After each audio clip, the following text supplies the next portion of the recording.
What causes HVAC capacitors to fail? HVAC capacitors usually fail because of heat, age, voltage surges, moisture, loose wiring, or a motor that is working too hard. An HVAC capacitor is a small part that stores electrical energy and gives a motor the extra push it needs to start and keep running. Many heating, ventilation, and air conditioning systems use a dual-run capacitor, which supports both the compressor and the outdoor fan motor. The hottest days are especially hard on capacitors because high temperatures weaken the materials inside them. Over time, the capacitor can lose its ability to hold the correct amount of electricity, even if it still looks normal. Power surges and incorrect voltage can damage it suddenly, while water, rust, or insects can cause short circuits.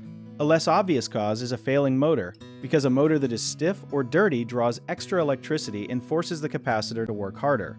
Bulging sides, leaking oil, humming, clicking, or a system that struggles to start can point to a bad capacitor.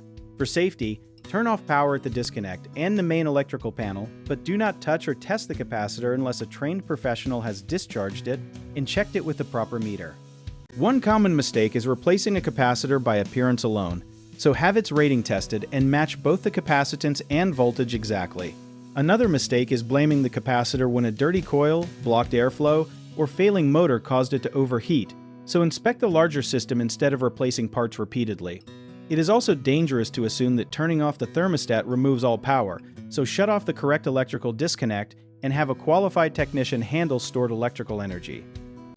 If you need help with a project, search for trusted, affordable local contractors at www.bighomeprojects.com. Another option is to download our app, Jobit Tier, where homeowners and property owners can list jobs and have home service experts and contractors reach out, message you back, and offer their estimates.